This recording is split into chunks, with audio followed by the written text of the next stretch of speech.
Halo teman-teman semuanya, selamat datang kembali di channel ini. Jumpa lagi dengan saya Vicky Himpong. Bagaimana kabar kalian semuanya? Aku berharap teman-teman semua di rumah bersama dengan keluarga tercinta selalu diberikan kesehatan oleh Tuhan Yang Maha Kuasa.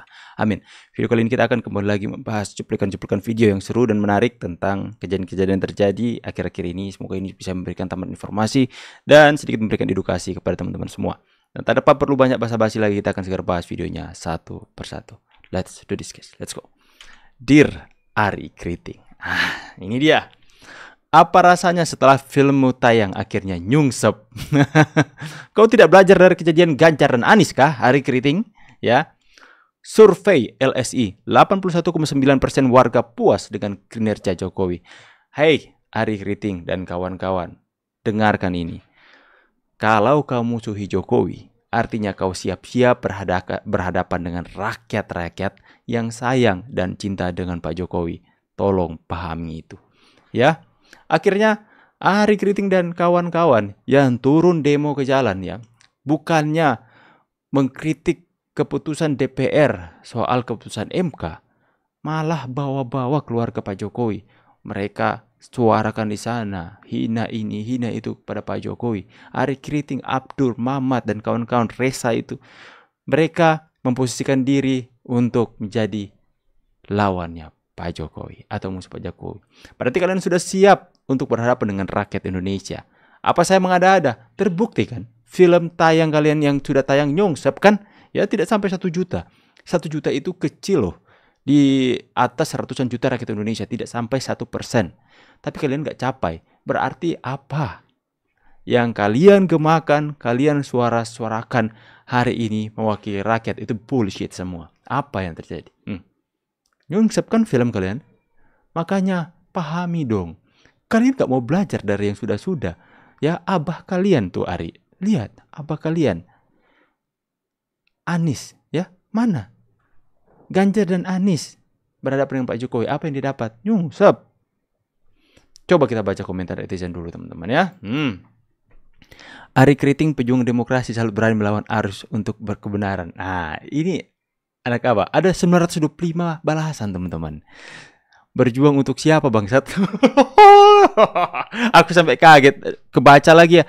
Dia demo undang-undang perampasan aset koruptor baru itu oke. Demo untuk Anies Baswedan buat maju gubernur itu bangsat. Kau sebut kau cantik dan pemberani. Anjir kok komen lu lolos bang. Gue cuman komen silent majority emang semengerikan itu. Apa cuma saya lagi nonton TV tiba-tiba ada berita tentang Ari Kriting langsung pindah channel.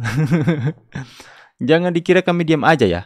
Kami memang tidak terlihat secara langsung tapi kami mampu membuktikan. Menyala semua saudaraku, Pak Jokowi garis keras nih bos. Menyala silent majority. Aura benar itu susah dilawan. Sehat selalu Pak Jokowi. Tetap Ari Kriting punya sikap gak takut kehilangan. Iya sampai hilang. Sampai hilang karirnya ya. Gak apa-apa dipimpin sekeluarga, yang penting jelas dan nyata kinerjanya, mantap. Ya betul. Ya jadi kita bisa melihat bahwa rakyat Indonesia ini benar-benar bukan hoax, bukan bohong-bohongan mendukung Pak Jokowi. Tapi memang benar. Ya dalam postingan-postingan saya tentang Pak Jokowi itu mayoritas yang memberikan komentar adalah orang-orang yang cinta pada Pak Jokowi. Terbukti ya teman-teman. Mereka nggak sadar.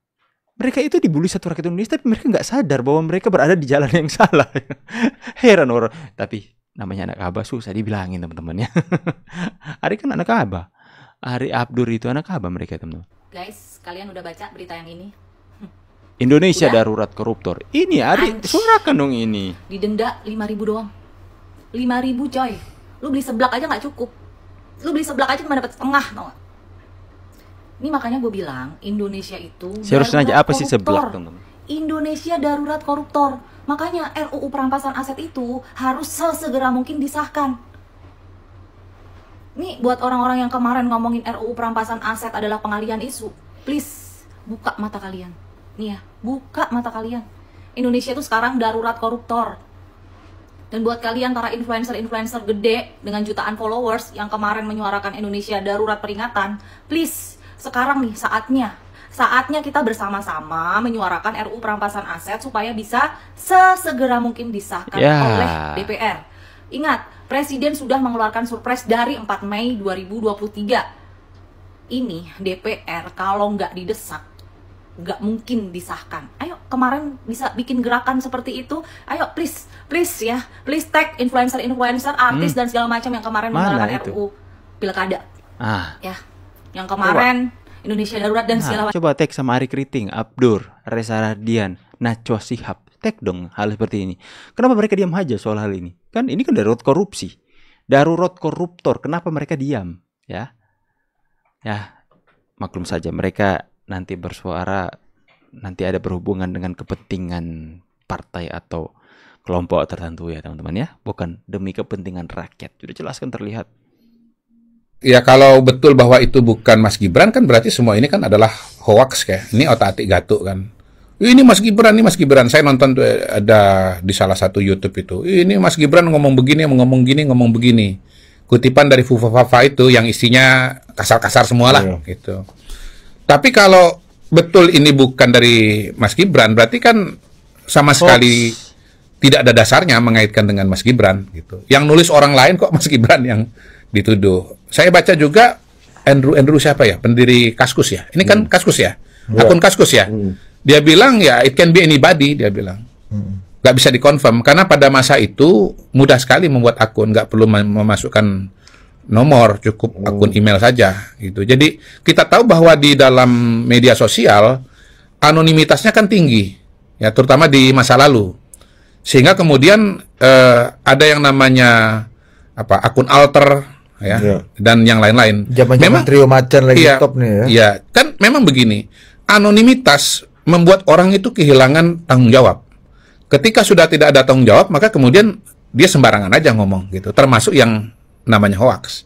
Ya kita nggak usah ngomong 2019 lah. Pada hari ini pun ketika syarat-syarat untuk membuat akun sudah semakin ketat, nyatanya tetap banyak kan akun-akun hoax. Pada hari ini akun hoax yang menyebut bahwa saya itu sudah mengetahui hasil pemilu kan nggak ditangkap juga, nggak diproses juga, dan setahu saya akun itu tetap aktif kok, tetap memproduksi konten-konten yang selalu menyerang dan mengeluarkan hoax. Nggak mudah. Kembali ke edukasi kepada masyarakat ya, kita seperti yang dikatakan Bang Kodari, kita juga nggak bisa serta-merta men-take down semua akun-akun yang penyebar hoax karena banyak sekali bertebaran. Ya, mungkin yang bisa dilakukan adalah pemberian edukasi kepada masyarakat supaya masyarakat tidak mudah terpedaya, tidak mudah tergiring opini oleh pemberitaan-pemberitaan yang belum tentu kejelasan atau kebenarannya.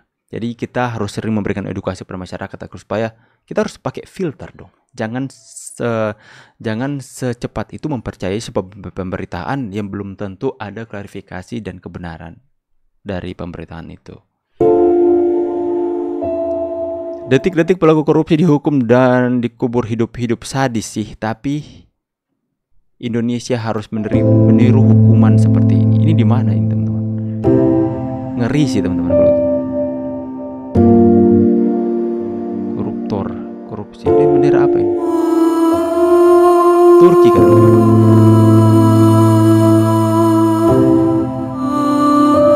Ya tentu saja di tempat kita di Indonesia ini, budaya kita tidak seperti ini ya. Kita masih mempunyai rasa kemanusiaan yang begitu tinggi. Tapi setidaknya undang-undang perampasan aset, loh kita kenapa itu enggak? Itu masuk akal sekali untuk kenapa enggak disahkan? Ya, enggak perlu dikubur hidup-hidup. Undang-undang perampasan aset saja yang disahkan. Kenapa enggak disahkan? Come on. Satu masalah kita adalah masih banyaknya pemuka agama yang provokatif memecah bangsa. Saat Paus Fransiskus berkunjung dengan membawa pesan perdamaian dan kerukunan, tiba-tiba saja tersiar viral 2 video singkat Ustadz Alfian Tanjung. Alfian ini memang Ustadz bermasalah. Tahun 2018 lalu dia dipenjara karena menuduh orang-orang terdekat Jokowi adalah PKI.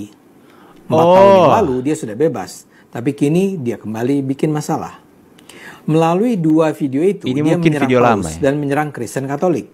Kedua video itu diupload di kanal Alfian di YouTube. Di video pertama, dia menyatakan, kedatangan Paus ke Indonesia bertujuan melakukan kristenisasi. Ini adalah ketidakadilan terhadap mayoritas, ujarnya. Dia menggambarkan ini sebagai bagian dari strategi Komando Laskar Kristus untuk memenangkan pertarungan di Pilkada serentak. Paus, menurut Alfian, adalah Khilafah Katolik yang menjadi koordinator sistem kenegaraan. Dia merasa pemerintahan Jokowi mendukung gerak kristenisasi ini. Menurutnya, Paus sangat diistimewakan. Gara-gara kedatangannya, pemerintah sampai meminta rakyat bekerja dari rumah. Kalau datang, ya datang saja, katanya. Ngapain nyuruh work from home? Dalam imajinasi Alfian, kedatangan Paus bukan hanya bagian dari agenda Katolik, tapi juga Kristen Protestan. Ternyata Ustadz bermasalah ya. Ustadz tapi pemfitnah. Tapi saya percaya umat muslim sudah pintar untuk melihat siapa yang harus diteladani, teman-teman ya. Yang kasihan para pengikut-pengikut setianya ini, yang otaknya sudah tersuci dengan manusia yang disebut dengan Alfian Tanjung ini, teman-teman ya. Bawanya fitnah, ternyata pernah dipenjara karena menyebut Pak Jokowi dan keluarganya adalah PKI. Di penjara. Fitnah ya. Gak mungkin itu dia ditangkap polisi, dijebloskan ke penjara kalau nggak fitnah, teman-teman. Nah, sekarang bikin masalah lagi.